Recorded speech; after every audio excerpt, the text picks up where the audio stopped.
Hi friends, मैं आबिद अंसारी। आप देख रहे हो स्टार बॉडी वर्क्स। मेरे पास स्कोडा लोरा आई है और ये गाड़ी स्टार्ट नहीं हो रही है। और ये कोई गैरेज में था गाड़ी, वहाँ भी प्रॉब्लम सॉल्व नहीं हो गई इसको। तो ये मेरे पास कस्टमर लेकर आया है, तो अभी मैं चेक करूँगा इसमें क्या प्रॉब्लम है और किस वजह से गाड़ी स्टार्ट नहीं हो रही है।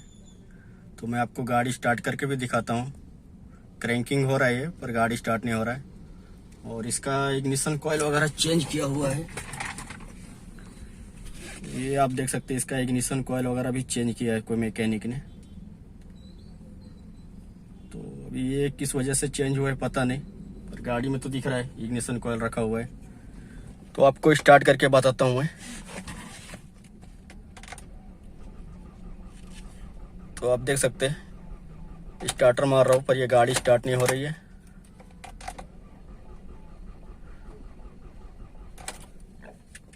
स्टार्टर बैठ रहा है पर स्टार्ट नहीं हो रहा है। तो आप देख सकते हैं मेरे पास इस कंडीशन में गाड़ी आई है। इसका पूरा खुला हुआ है, वाइपर कॉल वगैरह, और इसका एसीएम भी खुला है। शायद से एसीएम भी चेक कर लिए वो लोग ने। तो अभी मैं मेरे हिसाब से चेक करता हूँ क्या प्रॉब्लम है, क्यों नहीं स्टार्ट हो रहा। और ये देख सकते हैं इसका इग्निशन कॉइल अल्ट्रेशन किया हुआ है। इसका सॉकेट वगैरह शायद से टूट गया है और सब इसका पिन वगैरह बॉन्ड वगैरह भर दिया है इसमें। चारों के चारों इग्निशन में बॉन्ड भरा हुआ है।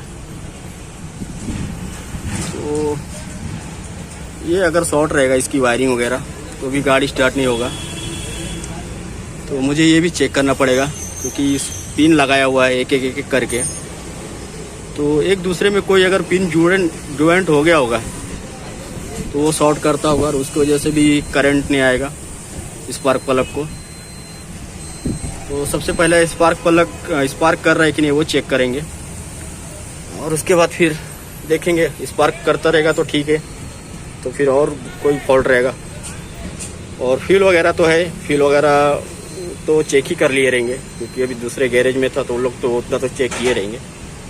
अभी सबसे पहला मैं इसका स्पार्क प्लग काम कर रहा है कि नहीं वो चेक करेंगे। और ये देख सकते हैं ये न्यू डाला हुआ है, एक इग्निशन कॉइल न्यू डाला हुआ है।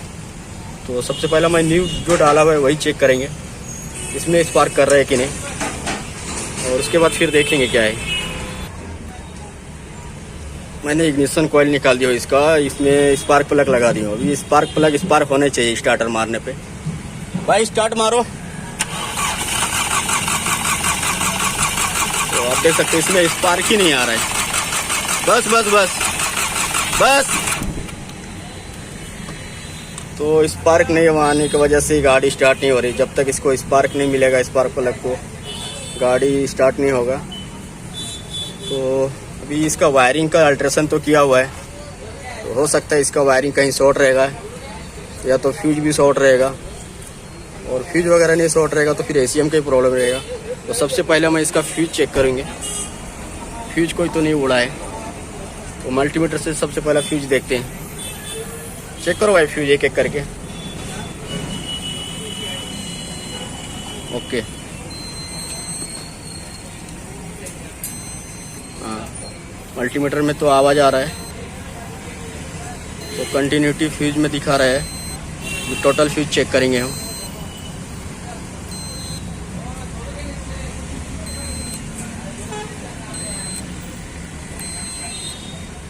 ये लाइन का चेक करो।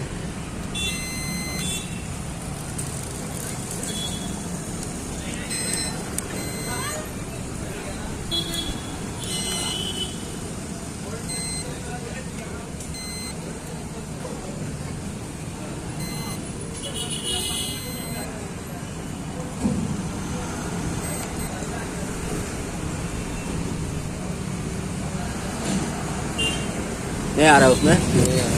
निकाल के देख लेना वो।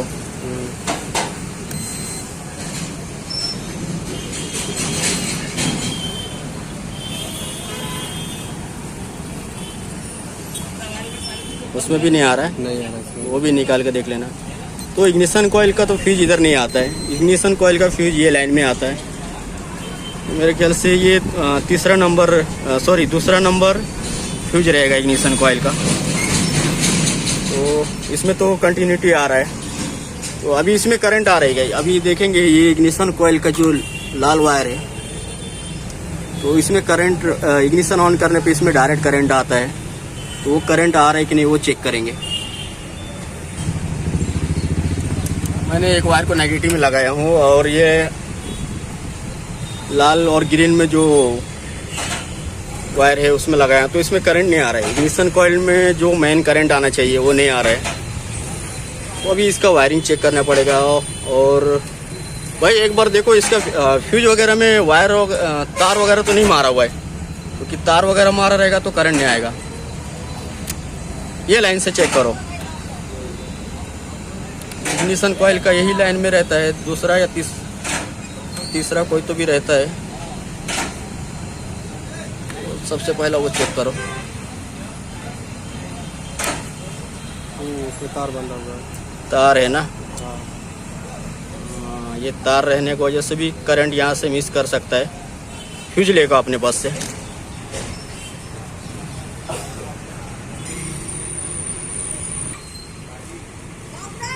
तो मुझे फ्यूज मिल गया है, नया फ्यूज। अभी ये फ्यूज डालते हैं और उसके बाद करंट देखते हैं।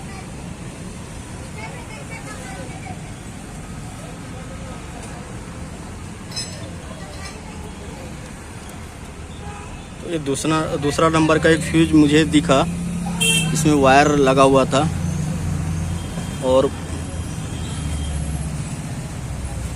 तो अभी भी करंट, हाँ करंट तो आ गया है। तो मैंने वायर जो लगा हुआ था फ्यूज वो निकाल दिया हूँ और नया फ्यूज डाल दिया उसमें, तो इसमें करंट आ गया है। अभी स्टार्ट मार के एक बार स्पार्क प्लग इसका स्पार्क कर रहा है कि नहीं वो चेक करेंगे। भाई मारो स्टार्टर एक बार और।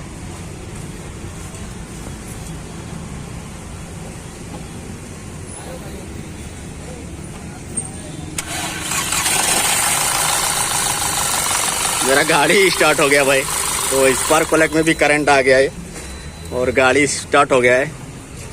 तो इसका प्रॉब्लम फ्यूज में था, तो ऐसा कुछ अल्ट्रेशन नहीं चलेगा ये गाड़ियों में। फ्यूज वगैरह में आप तार वीर मार के नहीं चला सकते हो। तो कंटिन्यूटी तो बता रहा था मल्टीमीटर में, लेकिन वो जो फ्यूज करंट देना चाहिए वो करंट दे रहा नहीं था, उसकी वजह से गाड़ी स्टार्ट नहीं हो रहा था।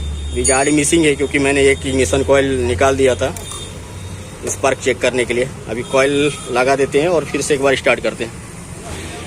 इग्निशन कॉइल मेरा फिटिंग हो गया है, अभी गाड़ी को करते हैं स्टार्ट। भाई स्टार्ट करो गाड़ी। तो हमारा गाड़ी हो गया स्टार्ट और इंजन भी स्मूथ है, कोई मिसिंग वगैरह भी नहीं है। तो इसका प्रॉब्लम ये देख सकते हैं, ये फ्यूज में प्रॉब्लम था, इसमें तार मारा हुआ है। कभी तो ये फ्यूज उड़ा होगा और उसके बाद में इसको तार मार के चला रहे थे, पर ये तार मारा हुआ फ्यूज चलता नहीं है, उसको इसे गाड़ी स्टार्ट नहीं हो रही थी। तो इसको छोटा सा टेस्ट ड्राइव ले लेंगे। तो फाइनल इसका हमारा काम हो गया है। अभी एक बार गाड़ी स्टार्ट करते हैं। तो आप देख सकते गाड़ी स्टार्ट हो गया मेरा, और इसमें एक माल फंक्शन का लाइट आ रहा है। तो इसका ईयर मास सेंसर काम नहीं कर रहा है, उसकी वजह से ये मैंने स्कैन भी किया था तो उसका प्रॉब्लम बता रहा है। ईयर मास सेंसर डालना पड़ेगा। और जो इसका स्टार्टिंग प्रॉब्लम था वो तो सॉल्व हो गया। तो अभी हम टेस्ट ड्राइव पे आए और हमारे फैजल भाई टेस्ट ड्राइव ले रहे हैं। तो गाड़ी तो चल रही है ओके, कुछ प्रॉब्लम नहीं है। तो फ्रेंड्स मेरा काम हो चुका है, हमने टेस्ट ड्राइव ले लिए, कुछ भी प्रॉब्लम नहीं है। और एक माल फंक्शन का लाइट आ रहा है तो उसका ईयर मास सेंसर डालना पड़ेगा। तो मेरा स्टार्टिंग का प्रॉब्लम जो था वो सॉल्व हो गया। ये कोई और गैरेज से आया था मेरे पास में, उधर इसका प्रॉब्लम सॉल्व नहीं हो गया था, तो हमने तो कर दिया प्रॉब्लम सॉल्व। और एक चीज़ आप याद रखें, कभी भी अगर इसका इंजन से रिलेटेड कोई भी फ्यूज अगर उड़ गया है तो उसको तार कभी नहीं मारे। तार वगैरह मार के बहुत रिक्सी रहता है। अगर फ्यूज नहीं उड़ेगा तो आपका एसीएम भी शॉर्ट कर सकता है। तो उसके लिए आप जो भी फ्यूज उड़ा है वो फ्यूज ला करके डाल दें। अगर 10 एम्पियर का फ्यूज उड़ा है तो उसको 10 ही एम्पियर का डालें, 15 या 20 एम्पियर का ना डालें। कहीं पे अगर वायर शॉर्ट रहेगा और आप ज़्यादा पावर का फ्यूज डाल देंगे तो अगर फ्यूज नहीं उड़ेगा तो डायरेक्ट वो एसीएम उड़ाएगा। तो ऐसा कभी ना करे। और वायर मार के तो चला ही नहीं कभी भी। हेडलाइट वगैरह का अगर एक आध बार फ्यूज उड़ गया तो उसको वायर वगैरह लगा के चल जाता है। और एसीएम से रिलेटिव कोई भी वायरिंग का अगर फ्यूज रहेगा तो उसको कभी भी ऐसा वायर वगैरह तार वगैरह मार करके ना लगाए। तो इसका एक फ्यूज का ही सिर्फ प्रॉब्लम था और उसकी वजह से ये गाड़ी स्टार्ट नहीं हो रही थी। और इसको हमने भी बहुत देर तक इसको चेक करे, हमको भी इसमें टाइम गया। तो फाइनल हमको इसमें फॉल्ट मिल गया और ये गाड़ी स्टार्ट हो गई। तो अगले टाइम से ये चीज़ को ध्यान रखे, ज़्यादा करके ये सब गाड़ियों में फ्यूज वगैरह का प्रॉब्लम आता है, ऐसा तो बंद गिरता नहीं जल्दी। तो फ्रेंड्स, मेरा वीडियो अगर आपको अच्छा लगा होगा तो प्लीज़ लाइक, कमेंट, शेयर और सब्सक्राइब जरूर करें।